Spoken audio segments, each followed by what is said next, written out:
Bom, bom dia a todos.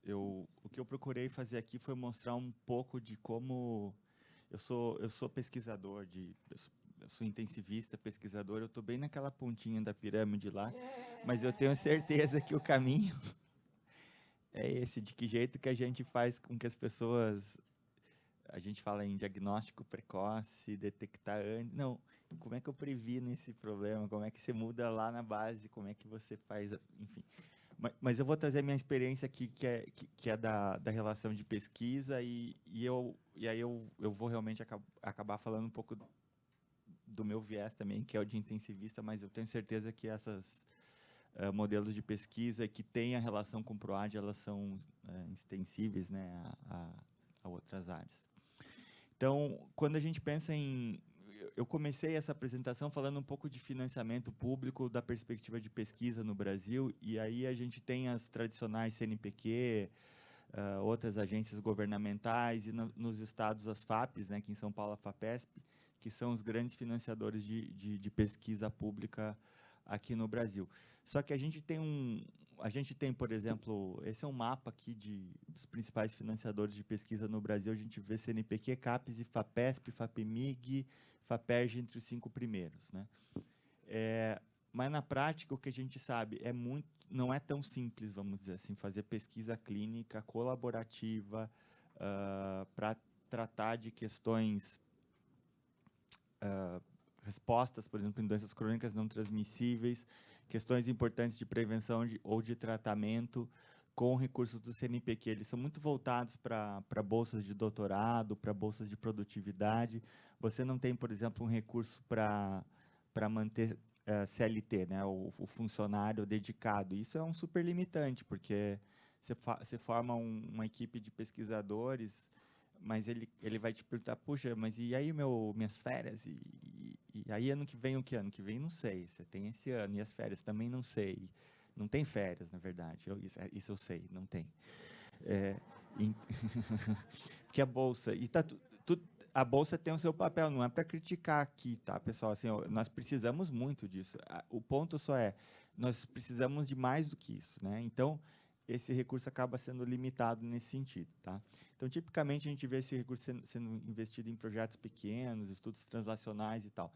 E por que o PROAD se tornou um caminho muito interessante para quem está focado em pesquisa clínica, principalmente estudos multicêntricos, colaborativos, que tenham capacidade de incluir 100, milhares de pessoas e responder questões clinicamente importantes, em doenças crônicas, incluindo, né?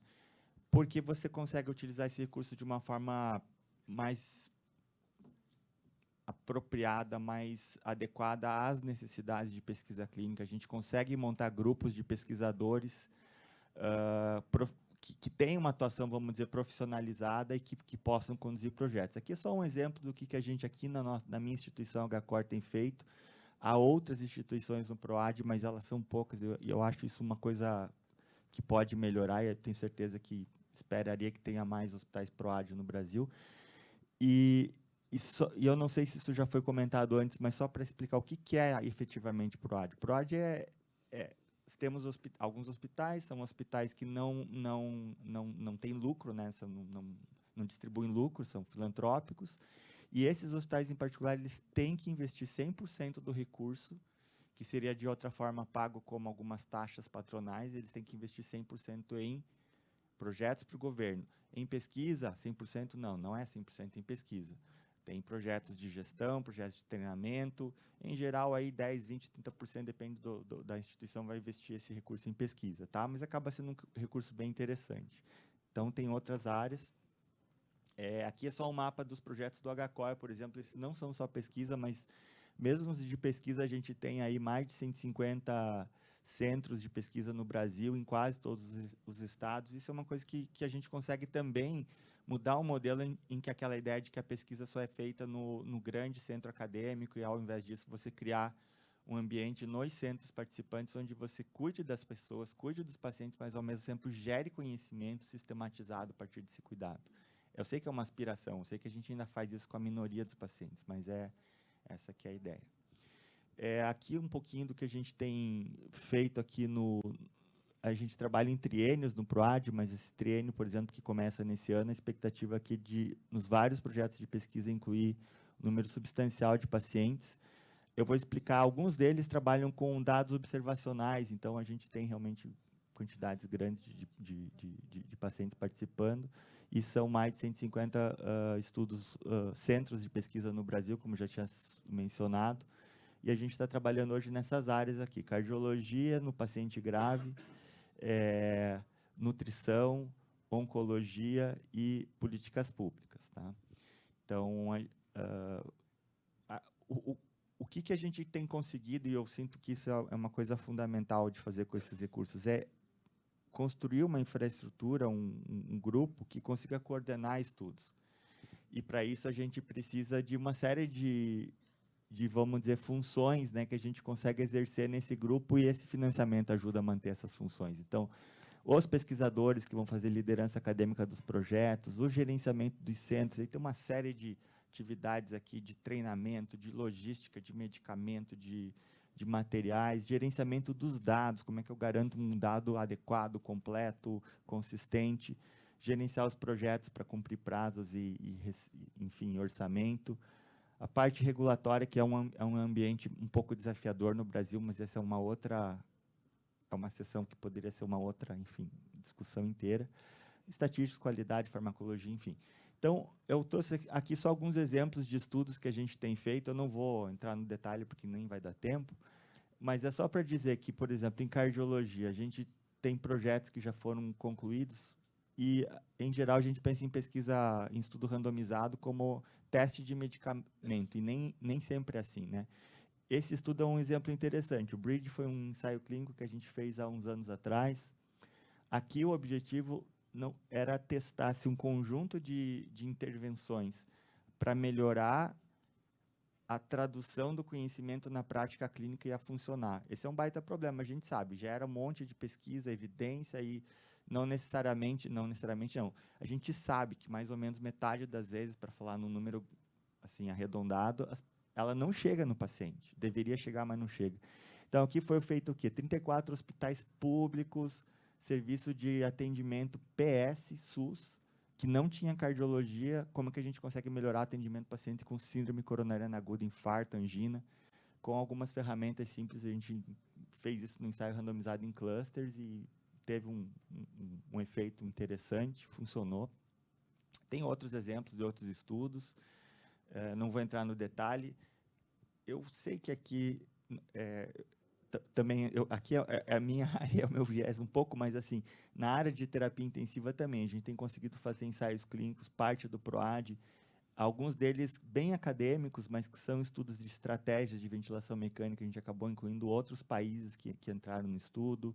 Esse foi um ensaio clínico feito para melhorar a assistência do paciente em UTI. Não era medicação, não era intervenção, era como é que eu faço um round na visita da UTI mais estruturado, mais organizado, diminuindo aquela distância de poder vertical entre enfermeiro e médico que fica na UTI, melhorando comunicação. Foram 118 UTIs também, foi um estudo randomizado em cluster e foi conduzido há uns anos atrás, enfim. Está aqui um pouquinho do desenho desse estudo, mas eu não vou entrar aqui também no detalhe. Aqui é um encontro de investigadores que a gente fez desse projeto. Esse estudo, por exemplo, estudo de ventilação mecânica que a gente fez há uns anos atrás, a gente tinha a hipótese de que essa tecnologia aqui, que é recrutamento alveolar, uma tecnologia que a gente usa na UTI, basicamente ajuste de ventilador mecânico, é melhorar a evolução dos pacientes. Boa parte das UTIs no Brasil até usava essa tecnologia, essa intervenção, e o que a gente viu foi que, na verdade, isso piorava a evolução clínica, aumentava a mortalidade. Isso foi útil, principalmente durante a Covid, agora com certeza. Assim, o principal problema que a gente tinha na Covid era a SARA, e a gente ter aprendido isso deve ter melhorado e melhorou o atendimento de pacientes com Covid. Enfim, outros exemplos de outros estudos que a gente continua conduzindo com recursos PROAD, e esse é um estudo com pacientes com ciência respiratória aguda, que a gente tem testado algumas tecnologias que já estão no dia a dia para atender esses pacientes. E, para finalizar, eu vou falar desse projeto, que é um projeto colaborativo entre alguns hospitais que fazem parte do PROAD. aqui a ideia é que a gente colete os dados de todos os pacientes que estão sendo cuidados em 50 UTIs no Brasil. Então, a gente olha todo paciente que interna nessas UTIs, a gente tem dados demográficos, dados da gravidade dos pacientes, da evolução clínica, e o objetivo é a gente ver micro-organismos resistentes, quais são os fatores de risco, qual é o impacto disso, por que alguns pacientes adquirem infecções relacionadas à assistência à saúde, como prevenir. Então, é um projeto que está em andamento, e com uma plataforma dessas de dados, a gente tem conseguido agora conduzir uma série de estudos randomizados em cima dessa plataforma, usando a mesma infraestrutura de dado. E esse modelo de plataforma colaborativa ele é interessante, porque você consegue minimizar o custo de fazer pesquisa de forma colaborativa, gerar vários estudos, enfim. Tá? Eu vou parar por aqui, então. E basicamente aqui, então, a ideia é dizer que a gente tem um espaço, né, de fomentar a pesquisa clínica e o entendimento de que o PROAD é uma forma importante da gente conduzir isso daí, né? Obrigado.